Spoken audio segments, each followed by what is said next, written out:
Olá, galera. Nessa parte de termoquímica, nós vamos estudar justamente os calores das reações.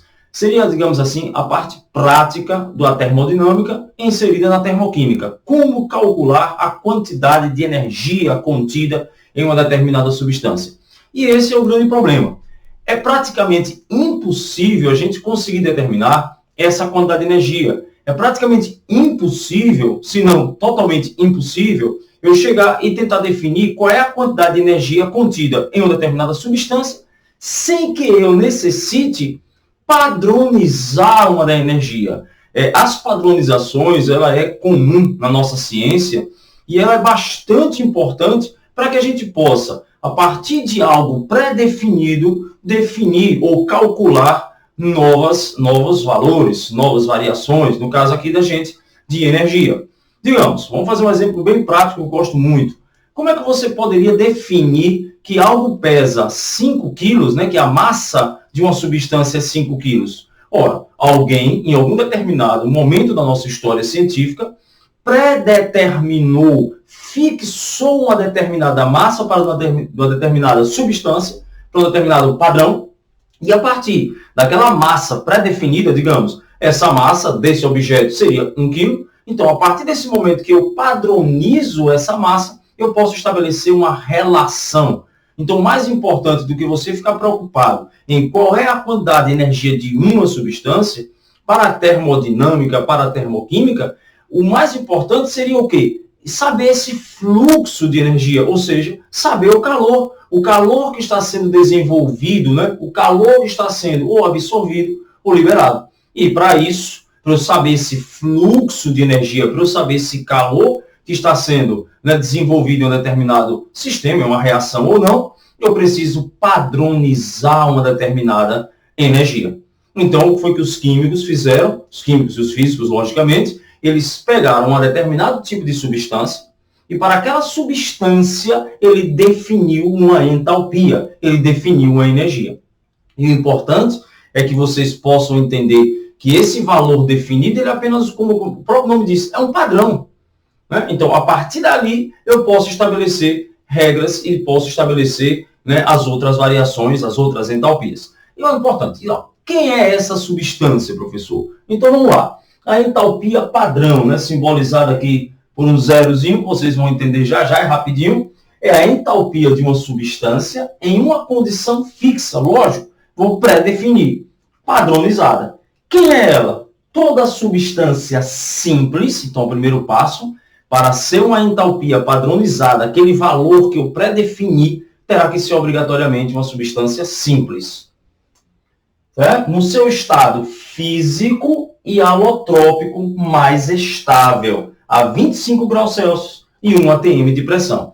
Também, lógico, são fatores também pré-definidos, pré-fixados. Né? Então, eu preciso ter uma substância simples e que ela esteja no seu estado físico e alotrópico mais estável.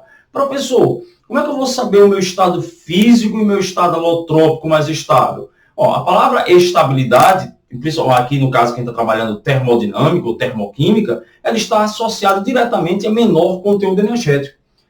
E, logicamente, se eu tenho um menor conteúdo energético, significa dizer que eu vou ter uma maior probabilidade de produzir aquela substância ou de encontrar a substância no nosso planeta. Então, é basicamente isso. Você vai olhar pelaquela substância simples, qual é aquela condição que vai lhe dar uma maior quantidade de substâncias. Vamos embora. E que valor é esse? Zero. Então, na verdade, eu padronizei um valor. E isso é importante que vocês possam colocar na mente, que zero não é, por favor, não ter energia. É um valor padrão. E a partir dele, eu posso ter uma variação de energia ganhando, lógico, positiva, ou uma variação de energia negativa. Outro ponto importante, não existe energia negativa, existe variação negativa. Ou seja, a partir do meu padrão, eu sei que aquele conteúdo energético vai diminuir. Tranquilo? Então, meu valor de energia deu menos 50 quilocalorias. Então eu tenho menos 50 de energia? Não. Houve uma variação de 50, onde o seu padrão tem mais energia do que o produto. Isso não significa dizer que seu produto tem energia negativa. Não existe energia negativa. né? Existe uma variação de energia negativa, certo? Então, eu deixo bem claro, sempre nas minhas aulas, porque os alunos, geralmente quem tem mais dificuldade, estabelece esse valor zero como se eu não tivesse energia. Não, podia ser um valor qualquer. Eu poderia chegar aqui e dizer que o valor era 1 milhão. É lógico que um valor zero é um valor mais tranquilo, mais fácil de ser trabalhado. E aí é importante, então, o professor lembrar que se eu estabeleço um valor aqui como zero, eu posso ganhar ou eu posso perder. E aí vai me dar uma variação negativa. Por favor. Então, eu posso ter uma variação negativa? Claro. Eu estou aqui com 100 reais. Se eu chegar em 10 reais, eu tive uma variação negativa. E nem por isso ter 10 reais é ter um valor negativo de dinheiro. Né? Então, eu tenho zero como padrão, perco energia, então eu tenho uma variação negativa. Por favor, não existe energia negativa. O que existe é uma variação a partir do meu padrão ser negativo. Estou sendo um pouco chato nesse ponto, porque muita gente fica confundindo. Ah, a energia da água é negativa. Não, a energia da água não pode ser negativa. Né? Toda energia existe um valor, conteúdo energético. O que houve foi, da substância padronizada até a sua formação, eu tive uma perda de energia. Então, eu tenho uma variação negativa. Nunca esqueça disso. Então, eu preciso estabelecer uma padronização para uma determinada substância, para que a partir dali eu possa calcular outras energias, através da minha variação. Tranquilo? Vamos lá. Então, vamos ver. Hidrogênio. Quando eu penso em hidrogênio, dá até vontade de falar logo o nome, né? Gás hidrogênio. Então, eu já sei que o hidrogênio, como estado físico a 25 graus Celsius e 1 atm, ele é, como estado físico, gasoso, e a gente não trabalha com alótropos do hidrogênio. Então, só existe H2. Então, eu posso afirmar que a entalpia do hidrogênio aqui é zero, ou seja, ela é uma entalpia padronizada. Já sei a entalpia do hidrogênio? Opa! Então, se eu souber, por exemplo, a entalpia do oxigênio, é possível calcular a variação de entalpia para chegar na água. E aí a gente vai justamente discutir se eu vou precisar de energia até chegar na água a partir delas ou não. Tranquilo? Então, vamos lá. Oxigênio. Oxigênio como elemento, aí eu tenho que lembrar, eu tenho um alótropo. Ou é O2 ou é O3. Qual é o mais abundante? Qual é o mais estável? O O2. Qual é o estado físico a 25 graus Celsius? Oxigênio. Então, eu posso afirmar que esta entalpia é zero e é padrão. Se por algum motivo você encontra lá entalpia O3, gasoso, né? O que é que eu já posso afirmar? Ora, é o estado físico, né, mais estável, mas não é o estado alotrópico mais estável. Uma coisa eu posso afirmar de certeza. Essa entalpia será diferente de zero. Se é maior ou menor, aí é uma outra discussão. O importante é a gente entender quais são os meus patrões, né? Meus padrões, perdoe, e a partir dos meus padrões, eu vou chegar nas outras entalpias. Carbono grafite é justamente o que a gente sabe que é o mais abundante. Então, mais uma vez, o carbono grafite, ele tem entalpia zero, portanto, é meu padrão. Um padrão de estado, um padrão alotrópico, então eu já sei que é zero. Um carbono diamante, né, no estado sólido, vamos colocar até assim, eu já sei que a minha entalpia será diferente de zero. Mais uma vez, não me interessa a princípio, né, o que a gente vai estudar nos calores, mas a princípio não me interessa quanto vai ser. Mas eu sei que será diferente de zero. Se vai ganhar ou perder, aí é uma discussão, que inclusive a gente já estudou em videoaulas anteriores, que foi naquela parte da videoaula que foi a alotropia, né? Como a alotropia justamente altera a minha entalpia. Vamos lá, ferro.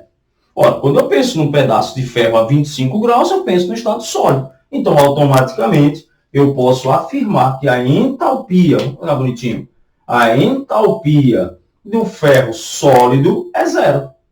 Então, mais uma vez, é uma entalpia padrão. Se eu chego para vocês e coloco lá numa prova, eu encontro um ferro líquido, ora, aí eu já sei o seguinte, eu já sei e tenho certeza absoluta que é diferente de zero. Agora, a gente poderia discutir, claro que sim, Ora, se eu sei que a passagem do estado sólido para o estado líquido é um processo que requer energia, ele precisa, então eu poderia dizer tranquilamente também que a entalpia dele vai ser maior do que zero, ou seja, ele vai ganhar energia para se transformar no líquido. Se eu padronizo que essa é zero, pela variação de energia, eu posso calcular a entalpia do ferro líquido. Percebeu como é importante essa padronização? A partir do momento que você padroniza algo, a partir dele, pelas variações de energia, eu chego no final. Se eu padronizo um valor qualquer para qualquer coisa na minha vida, eu padronizo meu grau de estudo. Ora, se você estuda mais ou estuda menos para passar no vestibular, você sabe. Agora, se você não tem um padrão de estudo, você não sabe, logicamente, se você está estudando mais ou estudando menos. Né? Ah, essa semana eu estudei menos. Como é que você sabe se você estudou menos? Porque você estabeleceu um padrão. Então, nós vivemos sobre efeitos de padrões, né? Inclusive justamente na física e na química, na físico-química. Na matemática, a gente precisa de padrões. Então, sempre esses padrões são influenciáveis, né? São importantíssimos para a gente definir as nossas condutas e as nossas variações. Tranquilo? Então, esse foi o primeiro ponto, né? Nossa primeira videoaula envolvendo o calor das reações. A partir desse momento que a gente já sabe qual é a entalpia padronizada, o que a gente vai fazer a partir de agora? Calcular essas variações. Como calcular a variação de entalpia a partir dos meus padrões. Tranquilo? Um abraço e vamos para as próximas aulinhas.